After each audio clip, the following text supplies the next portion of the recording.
20వ రోజు కంప్లీట్ మ్యాన్లో శాకాహార ధ్యాన ప్రచార విశేషాలు.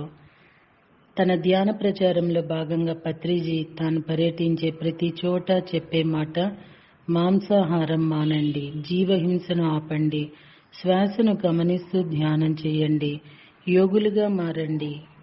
మాంసాహారం మానటం వల్ల శరీర శుద్ధి జరుగుతుందని, ఈ రెండిటి వల్ల ప్రతివారు ఉన్నత స్థితి పొందుతారని పదే పదే చెప్తుంటారు. ఎన్నో తరాలుగా మాంసాహారం అనేది ఓ ఆచారంగానే ఉంది. ఒక తప్పు పనిగా కానీ, ఒక జీవిని హింసిస్తున్నామనే భావన కానీ, ఒక పాపకార్యం చేస్తున్నామన్న భావన కానీ చాలా మందికి లేదు. ఎన్నో వేల కుటుంబాలు ఈ జీవుల్ని కోడి, మేక, చేప, రొయ్య మొదలైన వాటి పెంపకాన్నే తమ జీవనాధారంగా చేసుకున్నారు. తోటి ప్రాణుల్ని పెంచి సంహరిస్తున్నామనే భావన లేకుండా అది ఒక వృత్తిగా స్వీకరించి జీవిస్తున్నారు. తినేవారు కూడా చనిపోయిన జంతువుల్ని తింటున్నాము అన్న భావన లేకుండా మామూలు ఆహారం తీసుకుంటున్నామని భావిస్తున్నారు. మాంసాహారం వల్ల మానవుడు పతనం చెందుతాడు. మానవుని ఉన్నతికి అవరోధం. ఇంతకు మించిన పాపకార్యం ఏదీ లేదు. దీనివల్ల ఎన్నో అనర్థాలు జరుగుతున్నాయి అని చెప్తూ అందరి చేత పత్రిజీ మాంసాహారం మాన్పిస్తున్నారు. 1994లో కరపత్రాలు విపరీతంగా ప్రింట్ చేయించడం, వాటిని పంచడం చేసేవారు. 1995లో వన్డే వర్క్షాపులు పెట్టడం జరిగింది. పత్రిజీ మౌనంలో ఉన్న ఈ సంవత్సరం నుండే పిరమిడ్ స్పిరిచువల్ సొసైటీల్లో అనేక మార్పులు తీసుకొచ్చారు. 1996లో ప్రతి స్పిరిచువల్ సొసైటీ నుంచి ఒక పత్రిక రావాలని ఆదేశించారు. 1976లో ప్రతి స్పిరిచువల్ సొసైటీ ఉండే చోట రూఫ్ టాప్ పిరమిడ్లు కట్టించాలని ప్రతిపాదించారు. ఒకరోజు వర్క్షాపులు, ట్రెక్కింగ్ కార్యక్రమాలు నిర్వహించేశారు. 1998లో జాతీయ సమావేశాలు ఏర్పాటు చేయించారు. అలాగే ధ్యాన యజ్ఞాలను 1999వ సంవత్సరంలో మొదలుపెట్టారు. ధ్యాన విజయోత్సవాలు 2004లో ప్రారంభించారు. ఇలా ఒక్కొక్క కార్యక్రమాన్ని ఒక్కొక్క సంవత్సరంలో ప్రారంభిస్తూ వినూత్నతను, మార్పులను తీసుకువచ్చారు. మౌనంలో ఎంతో ఎనర్జెటిక్గా తయారైన పత్రిజీ ఒక్కో ప్రాంతంలో ఒక్కో పేరుతో విడుదలైన ధ్యాన పత్రికలను విడుదల చేయటంతో ఆంధ్రప్రదేశ్ అంతటా పత్రిజీ ఆనాపానసతి ధ్యానం అందరికీ తెలిసింది. 1998లో పత్రిజీ ఒక సంవత్సరం పాటు కేవలం ద్రవాహారం, జ్యూస్, సూప్, పాలు, మంచినీళ్ళు మాత్రమే తీసుకోవటం జరిగింది. అందులోనూ దాదాపు 12 రోజుల పాటు కేవలం మంచినీళ్ళు తీసుకుని ఉన్నారు. ట్రెక్కింగ్లు. పత్రిజీ 1995 నుండి 2010 వరకు ఎన్నో ట్రెక్కింగులకు వెళ్లడం జరిగింది. మానస సరోవరం ట్రెక్కింగ్ నుండి పాపికొండల వరకు, దివిసీమ నుండి కోనసీమ వరకు, తిరుపతి నుండి సింహాచలం, విశాఖ వరకు, కుద్రేముఖ్ ట్రెక్కింగ్ నుంచి శ్రీశైలం వరకు, బెంగళూరు వ్యాలీ నుంచి అండమాన్ ట్రెక్కింగ్ వరకు ఎన్నో ట్రెక్కింగుల్లో పాల్గొన్న ధ్యానులు పత్రిజీ సమక్షంలో విశేషమైన అనుభూతులు, అనుభవాలు పొందారు. ఒకసారి పత్రిజీ దాదాపు 40 మందితో కలిసి ట్రెక్కింగ్కు వెళ్లారు. కొండలు ఎక్కటం వలన విపరీతమైన కాళ్ల నొప్పులతో బాధపడుతున్న ఒక ఆమె దగ్గరకు వెళ్లి ఆమె వద్దన్నా వినకుండా ఆమె పాదాలు ఒత్తారు. అంతటి మహాజ్ఞాని చేత పాదాలు ఒత్తించుకోవటం ఏమిటా అని ఆమె అపరాధ భావంతో కుంగిపోయింది.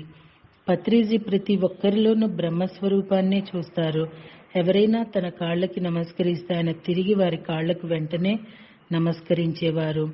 1995వ సంవత్సరం తిరుమలలోని తుంబర తీర్థం, 1996వ సంవత్సరం కుమారధార, తలకోన, తిరుమలలోని శేషాచలం కొండల్లో 4 రోజులు ట్రెక్కింగ్, 1997లో తిరుమల 2 రోజుల ట్రెక్కింగ్, 1998 జనవరిలో కళ్యాణి డ్యాం సమీపంలోని పులిబోను దగ్గర 3 రోజుల ట్రెక్కింగ్, 1995లో మేలో కైలాసకోన ట్రెక్కింగ్. ఫైమా. హైదరాబాద్లోని తారక్లోని హుడా కమర్షియల్ కాంప్లెక్స్లో జరిగిన కార్యక్రమంలో యావత్ ప్రపంచాన్ని ధ్యాన ప్రపంచంగా మార్చాలన్న తన ఆశయాన్ని సాకారం చేసే ప్రణాళికలో భాగంగా 2003 డిసెంబర్ 18న పత్రిజీ ప్రత్యేకమైన 2 విభాగాలను నెలకొల్పారు. అవే పిరమిడ్ యంగ్ మాస్టర్స్ అసోసియేషన్, పైమా, పిరమిడ్ యంగ్ కిడ్స్ అసోసియేషన్ పైకా జగద్గురువుల ఆస్ట్రల్ మాస్టర్స్ కలల పండిన రోజది.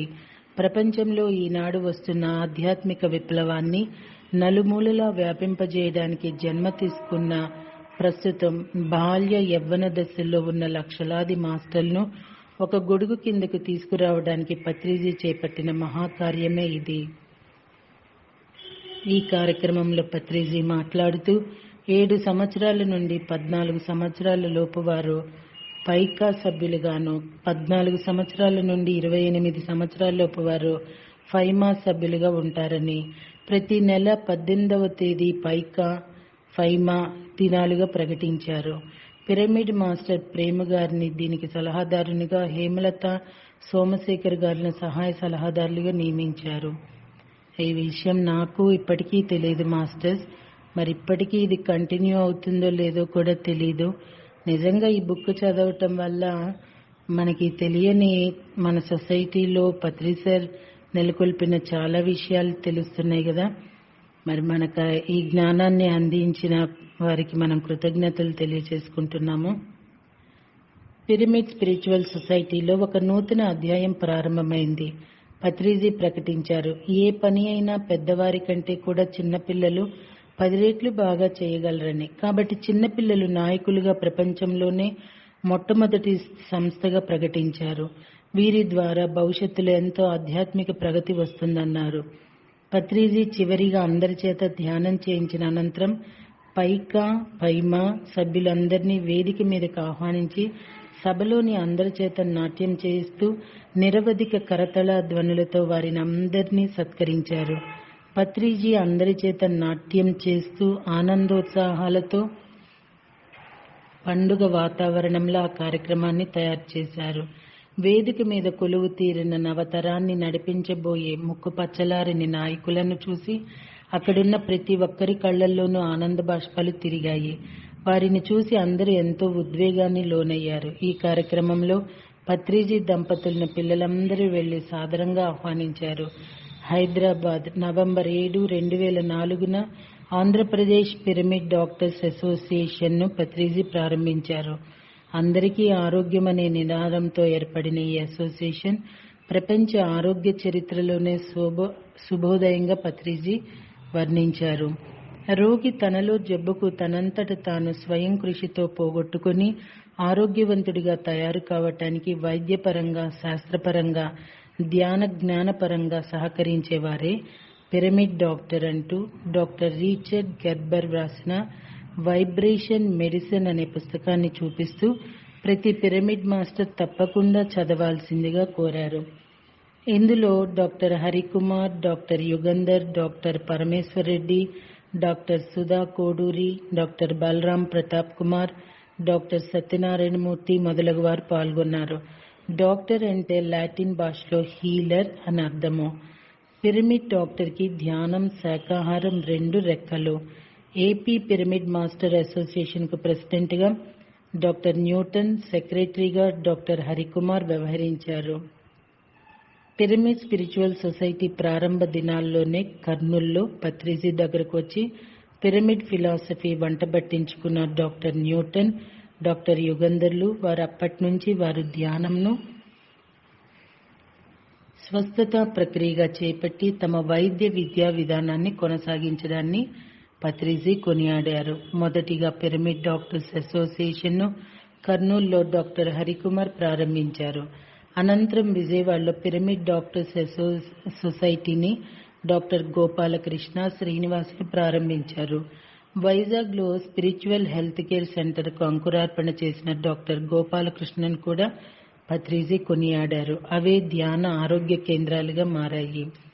2005 జనవరి 18న సికింద్రాబాద్ నేరేడ్మెంట్ క్రాస్ రోడ్లోని మహాబోధి ఫంక్షన్ హాల్లో జరిగిన ధ్యాన సమావేశంలో పత్రిజీ రాచరికాన్ని వదిలి సర్వసంగ పరిత్యాగిగా గౌతమ బుద్ధుడు కఠోర దీక్షతో బోధి వృక్షం క్రింద తపస్సు చేసి ధరించాడు. ఆ మహాత్ముని అడుగుజాడల్లో నడుస్తున్న మీకు నా అభివాదాలు. ధ్యానం చేయటం వల్ల అంతర్భోగం సిద్ధిస్తుంది. అదే మహాభోగం. భూత భవిష్యత్ కాలాలను కాదని వర్తమానంలో విరాజిల్లడమే ధ్యానం. గతం, భవిష్యత్తులు ఏవేవో ఆశలు, ఆవేదనలు, అడ్డదిడ్డమైన ఆలోచనలకు తావిస్తాయి. అలా కాక వర్తమానం అన్నది వాస్తవ స్థితిగతులకు ఎరుకతో కూడిన జాగరూకతకు అలవాటుగా మారి మన ప్రజ్ఞను పెంచుతుంది అని ధ్యానానికి పిలుపునిచ్చారు. 2005 ఏప్రిల్ 4న సికింద్రాబాద్ సమీపంలోని నేరేడ్మెంట్ ధ్యాన ఉద్యానవనాన్ని పత్రిజీ ప్రారంభోత్సవం చేశారు. ఈ ధ్యాన ఉద్యానవనానికి స్థలాన్నిచ్చి నేరేడ్మెంట్ కృష్ణారెడ్డి గారిని అభినందిస్తూ చీకటి యుగంలో నుంచి వెలుతురు యుగంలోకి వచ్చాము. 1987 2012 వరకు మార్పు యుగం. త్యాగం వల్లనే అమృతత్వం సాధించారు. ఈరోజు కృష్ణారెడ్డి గారు ధ్యాన ఉద్యానవనానికి స్థలం త్యాగం చేసి అమృతత్వం పొందారు అని చెప్పారు. త్యాగం, అమృతత్వం, స్వార్థం, మృతత్వం, ఆధ్యాత్మికం, నివృత్తి మార్గం, ప్రాపంచికం, ప్రవృత్తి మార్గం. మన దగ్గర ఉన్నది ప్రజలది. శరీరము, సంపద, వ్యక్తిత్వం అన్న వాటిని జాగ్రత్తగా కాపాడుకోవటం, ప్రజలను అందరికీ అంకితం చేయటం, అదే పిరమిడ్ మాస్టర్ విధి. మానవ విలాపం అనేది జంతువుల, వృక్షాల విలాపమే. జంతువుల్ని చంపటం మానేస్తే, వృక్షాలను నరకటం మానేస్తే మానవ విలువల్ని పొందుతాం. హింసాత్మకుడైనాడు కనుకనే మానవుడు ఏడుస్తున్నాడు.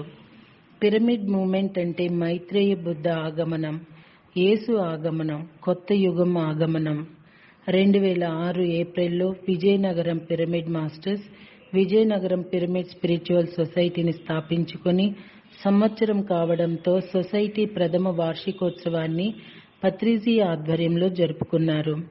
విశాఖపట్నం పిరమిడ్ మాస్టర్స్ సహాయంతో అభివృద్ధి చెందుతున్న ఈ సొసైటీ విజయోత్సవానికి ఆనంద గజపతి ఆడిటోరియంలో హాజరైన 1000 మందికి పత్రిజీ ధ్యాన జ్ఞానబోధ చేశారు.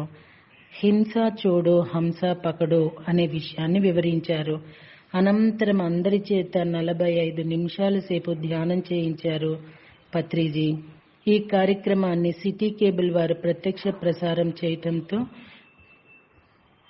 విజయనగరం పట్టణ ప్రజలందరూ చూసి ఆనందించారు. 2006 జూలై 19న విజయనగరంలో జరిగిన ధ్యాన జ్ఞాన విజయోత్సవంలో పత్రిజీ, నేనొక ఆధ్యాత్మిక నిఘంటువును, మీకు ఈ నిఘంటులో ఏ విషయాన్ని అర్థం కావాలన్నా తెలియబడుతుంది అని ధ్యానులను ఉద్దేశించి పిలుపునిచ్చారు. కంటోన్మెంట్ ఏరియాలో ఉన్న Saint Joseph, RCM, Saint yawns English medium convents సంస్థల ఆధ్వర్యంలో జరిగిన ధ్యాన సభలో పత్రిజీ 1500 మంది విద్యార్థులను ఉద్దేశించి చిన్నతనం నుంచి ధ్యానం అలవాటుగా చేసుకోవాలి, దీని వలన మానసిక శారీరక ప్రశాంతత లభించి చేసే ప్రతి పని ఏకాగ్రత చక్కగా కుదురుతుంది. ప్రతిరోజు 2 సార్లు మన వయసు ఎంతో అన్ని నిమిషాలు ధ్యానం చేయడం వలన చురుకైన తెలివైన విద్యార్థులు కాగలరు అని సందేశమిచ్చారు. 2006 ఫిబ్రవరి 12న విజయవాడ మాచవరం పిరమిడ్ హౌస్లో పత్రిజీ విజయవాడ పిరమిడ్ మాస్టర్స్ ధ్యానులతో సమావేశమయ్యారు. పత్రిజీ విజయవాడ వారి ధ్యాన కృష్ణ పత్రికను విడుదల చేసిన అనంతరం మాట్లాడుతూ, మనమంతా ఈ సుదీర్ఘ ప్రయాణంలో ఎన్నో మైలురాళ్లు అధిగమించాం. పిరమిడ్ స్పిరిచువల్ సొసైటీలంటేనే ధ్యానుల జ్ఞానుల ప్రపంచం. అందులో మనమంతా సభ్యులం, పాత్రదారులం. ఈ ప్రపంచంలో మన పాత్రని మనం నిర్వహిస్తున్నాము.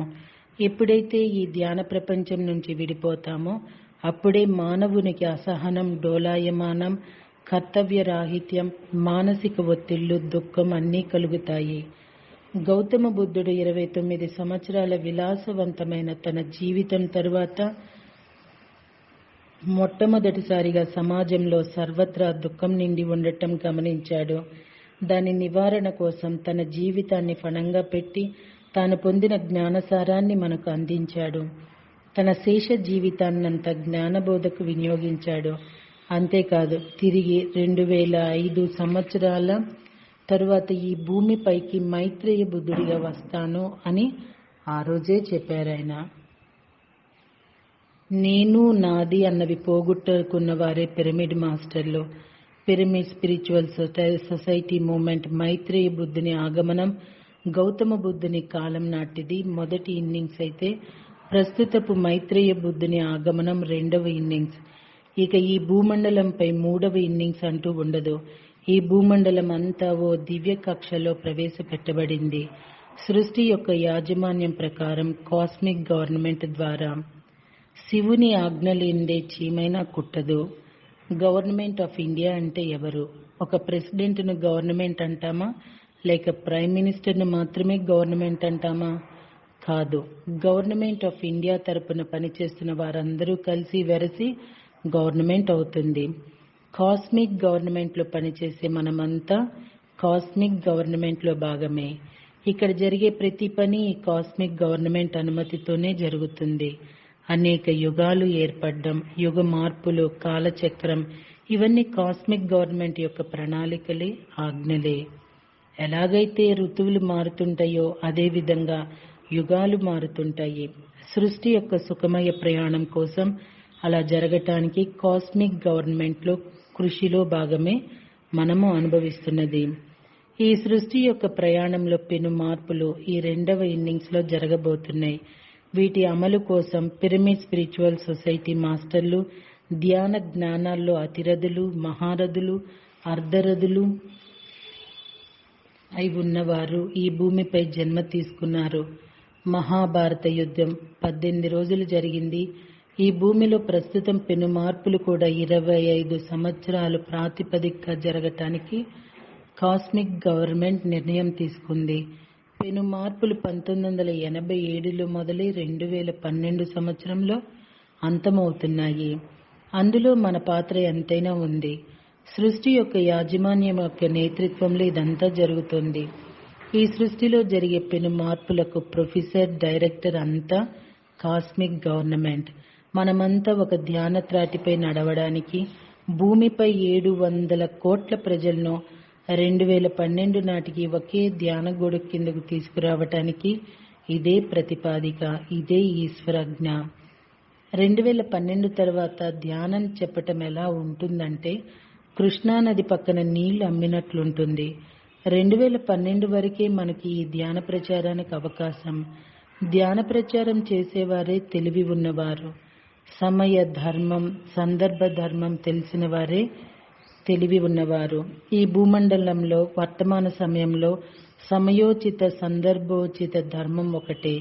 అదే ఆనాపానసతి ధ్యాన ప్రచారం, ఆత్మజ్ఞాన బోధ. ఓకే మాస్టర్స్, మళ్ళీ రేపటి రోజున మరింత జ్ఞానాన్ని పంచుకుందామా? Thank you.